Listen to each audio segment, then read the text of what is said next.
So next video में हमने सीखा था, जो इससे पिछली वीडियो थी, कि कैंडल होती क्या है एंड सपोर्ट एंड रेजिस्टेंस क्या है, इसका क्या काम है एंड ये किस तरीके से बनता है। ठीक है, तो पिछली वीडियो में जो हमने टॉपिक जाना था वो ये था कि सपोर्ट होता क्या है, ये किस तरीके से मार्केट में बनता है एंड ये क्या काम करता है, एंड सपोर्ट का काम क्या होता है एंड रेजिस्टेंस लेवल का काम क्या होता है। एंड हमने एक बात भी बताई थी कि जब सपोर्ट ब्रेक होता है तो वो रेजिस्टेंस का काम करता है, और जब रेजिस्टेंस ब्रेक होता है तब वो सपोर्ट का काम करता है। ठीक है, तो हम नेक्स्ट चार्ट रीडिंग की जो हमारी सीरीज़ है, अब हम उसमें समझते हैं कि विथ ट्रेंड के, यानी कि ट्रेंड के साथ support and resistance level draw करना होगा। तो हम ये देख सकते हैं कि 5 जनवरी से प्राइस काफ़ी नीचे आ चुका है।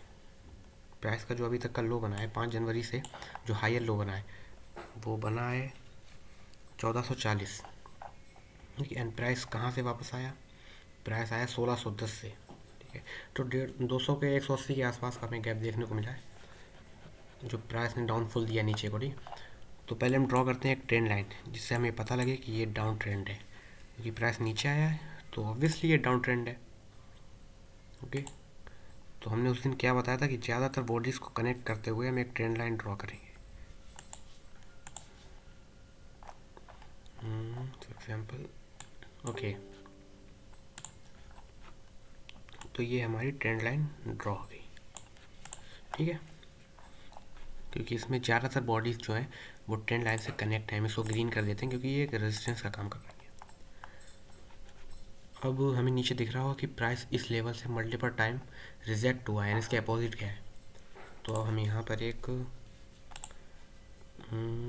हॉरिजॉन्टल लाइन ड्रॉ कर देते हैं, जो कि एक सपोर्ट का काम करेगी, इसे हम ग्रीन कर देते हैं। ओके, सो हम देख सकते हैं कि हमने एक सपोर्ट ड्रॉ कर लिया एंड एक ट्रेंड के तौर पर हमने ये पता लगा लिया कि मार्केट में अभी डाउन ट्रेंड है। ठीक है, लेकिन अभी हम जो है शॉर्ट टाइम फ्रेम पर ही इसको एनालाइज कर रहे हैं, क्योंकि ये बिगिनर्स के लिए परफेक्ट है और आप में ज़्यादातर बिगिनर्स ही होंगे। ओके, सो हम देख सकते हैं कि ये हमारा सपोर्ट है एंड ये हमारा एक रेजिस्टेंस लेवल हो गया, जो हमारे ट्रेंड का काम बताता है। तो इस तरीके से हम ड्रॉ करेंगे। अब हम अप में भी देखें तो पहले हमें अप ट्रेंड देखना होगा। फॉर एग्जांपल ये अप ट्रेंड है कि यहाँ से प्राइस अप गया है, लेकिन थोड़ा बिग अप ट्रेंड देखते हैं जिससे आपको क्लियर हो जाए ट्रेंड। Okay, 1 minute. ये देखिए, यहाँ से आप देख सकते हैं, यहाँ से भी देख सकते हैं, ये मैंने एंट्री बनाई थी पहले, यहाँ से प्राइस अप गया है। तो मल्टीपल लेवल्स को कनेक्ट करते हुए एक ट्रेंड लाइन ड्रॉ करते हैं, जिससे हमें पता लगे कि प्राइस अप में है। फॉर एग्जांपल हम यहाँ से ट्रेंड लाइन लेनी है एंड ज़्यादातर लेवल्स को कनेक्ट करते हुए ड्रॉ कर देना है। ठीक है, ये एक परफेक्ट ट्रेंड लाइन है एंड हम इसको ग्रीन कर देते हैं क्योंकि एक सपोर्ट का काम कर रही है। ठीक है, अब आप यहाँ पर देखिए, इस लेवल पर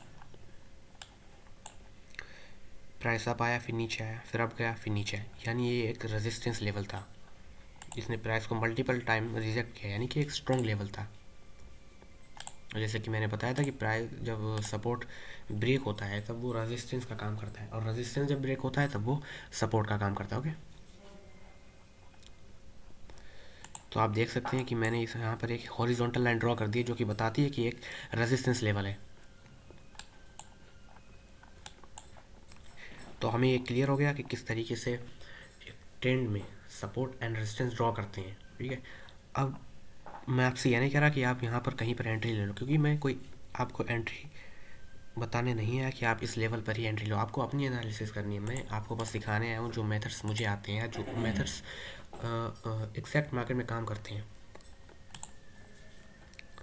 सो आप देख सकते हैं कि आप उस दिन भी मैंने बताया था कि जब भी कोई सपोर्ट या रेजिस्टेंस ब्रेक होता है तो वहाँ का वॉल्यूम हाई होना चाहिए, क्योंकि ये हमें बताता है कि वो जो सपोर्ट ब्रेक हो रहा है वो एक वैलिड ब्रेक है या नहीं। आप देख सकते हैं यहाँ पर इस लेवल पर जब भी ये लेवल ब्रेक हुआ, यानी प्राइस अप गया, इतनी बड़ी बुलिश कैंडल आप देख सकते हैं जो कहाँ से कहाँ तक गई है। देख सकते हैं कितनी पावरफुल कैंडल है। आप इस लेवल पर वॉल्यूम देख सकते हैं, ठीक है। अब सेम यहीं पर आते हैं, यहाँ पर आप एक पैटर्न देख सकते हैं जिसका नाम बुलिश हरामी है, ठीक है। मैंने उस दिन भी इस पैटर्न के बारे में बताया था। अब आप यहाँ से देख सकते हैं कि वॉल्यूम यहाँ पर हाई था, प्राइस यहाँ से अप गया, यानी अपने रेजिस्टेंस लेवल को जब प्राइस ने ब्रेक किया, ठीक है। तो इन दो मेथड्स पर वॉल्यूम हमेशा हाई होना चाहिए, क्योंकि तभी हमें पता लगेगा कि जो ब्रेक हो रहा है क्या वो वैलिड ब्रेक है या नहीं, क्योंकि कई बार हम ट्रैप भी हो सकते हैं। तो हमें उससे बचना है एंड सिक्योर मेथड अप्लाई करना है एंड रिस्क को हमेशा कम ही रखना है अपने टाइम में, ठीक है। सेम एग्जैक्ट हम यहाँ से देख सकते हैं जब ये रेजिस्टेंस सपोर्ट बना। अब आप यहाँ पर देख सकते हैं, यहाँ पर इसने सपोर्ट लिया यानी ये फिर अब चला गया, और यहाँ पर इसने अपने इस सपोर्ट को ब्रेक भी किया। हम यहाँ पर इसको ग्रीन कर देते हैं ताकि अच्छे से समझ आए। देखिए अब जब ब्रेक हुआ तब आप वॉल्यूम देख सकते हैं, जब प्राइस नीचे आ रहा था तब वॉल्यूम देख सकते हैं कितना हाई था प्रीवियस से। अगर आप देखें कि प्रीवियस का जो वॉल्यूम है इससे काफ़ी ज़्यादा हाई था, जब प्राइस अपने रेजिस्टेंस लेवल के पास सपोर्ट लेवल के पास आ रहा था, इसे ब्रेक कर रहा था, ओके। यहाँ पर भी आप देख सकते हैं कितना हाई लेवल वॉल्यूम है जब भी प्राइस नीचे गिर रहा था, क्योंकि ये बता रहा कि लोग सेलिंग में इंटरेस्टेड हैं। फिर धीरे धीरे आके वॉल्यूम लो हुआ और मार्केट में बायर्स आ गए। तो यही सेम सिचुएशंस होती हैं मार्केट को समझने की, कि ट्रेंड के साथ हम किस तरीके से सपोर्ट एंड रेजिस्टेंस लेवल को ड्रॉ कर सकते हैं। तो आपको इसी तरीके से support and resistance level draw करना है। अगर आपको छोटे छोटे लेवल्स ड्रॉ करने हैं, फॉर एग्जांपल थोड़ा साइड में आ जाते हैं, ये मान लो कि हम इतना सा लेवल कैप्चर करते हैं। लेकिन आपका एक डाउट और होगा कि जब सपोर्ट बन जाते हैं तो सभी कैप्चर कर लेते हैं, सही बात है, सिंपल सी बात है। इसके लिए हम थोड़ा सा आगे चलेंगे, for example 1 hour time frame, हम यहाँ से देखेंगे कि हमें, क्योंकि ये हमें मार्केट का लॉन्ग टर्म बताएगा कि मार्केट एग्जैक्ट किस डायरेक्शन में है। इससे भी बड़े बड़े लॉन्ग टर्म्स हैं, अगर आपको और आगे देखना है तो आप 4 आवर्स या मेरे हिसाब से आप 1 डे पर जा सकते हैं, क्योंकि ये आपको मार्केट का एग्जैक्ट ट्रेंड बताएगा कि मार्केट असल में जा किस डायरेक्शन में रहा है, जो हमें एक better support and resistance level draw करने के लिए काफ़ी बेनिफिशियल है, जिससे हमें शॉर्ट टाइम में काफ़ी क्लियर हो जाएंगे सपोर्ट एंड रेजिस्टेंस। लेकिन अभी हम बिगिनर हैं तो हम 15 मिनट ही यूज़ करेंगे, क्योंकि ये हमारे लिए बेटर है, ओके।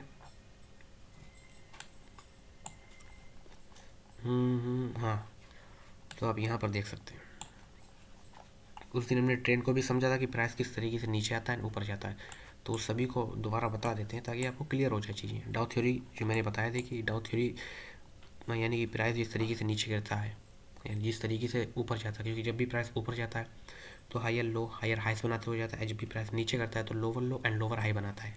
ये उस दिन मैंने आपको पहली ही वीडियो में क्लियर किया था। अगर आपने वो वीडियो नहीं देखी है तो मैं उस वीडियो का लिंक बायो डिस्क्रिप्शन में दे दूँगा, आप वहाँ से देख सकते हैं, ठीक है, जिससे चीज़ें आपको क्लियर एंड मोर इफ़िशियंटली समझ में आएंगी, ओके।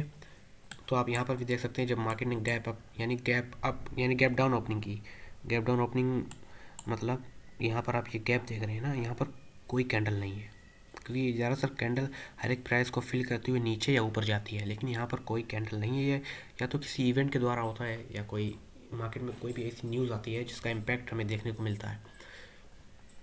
लेकिन आपको ये नोटिस करना है, जो मैं आपको चीज़ें बता रहा हूँ, मैंने अभी क्या कहा था कि जो वैलिड ब्रेक होते हैं उनका वॉल्यूम लेवल हाई होना चाहिए। आप यहाँ पर देख सकते हैं जब भी मार्केट ने डाउन किया यानी डाउन में नीचे गया, ये रेड कैंडल आई, तब यहाँ का आप वॉल्यूम देख सकते हैं कि प्रीवियस से कितना ज़्यादा हाई है, और फिर उसके बाद प्राइस किस लेवल तक नीचे गया वो आप देख सकते हैं, ठीक है। तो इतना ही है मेरे हिसाब से आज के लिए, ठीक है, क्योंकि स्टेप बाय स्टेप हर एक चीज़ को सीखेंगे, हर एक चीज़ को समझेंगे।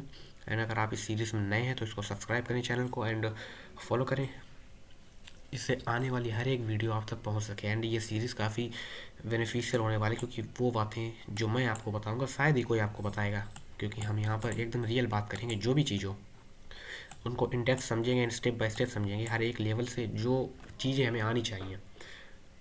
हमें ज़्यादा चीज़ों को सीख कर अपने माइंड को यानी अपने माइंड का जो डेटा है उसको फिल नहीं करना है, सिर्फ उन्हीं चीज़ों को सीखना है जो इंपॉर्टेंट है, ठीक है।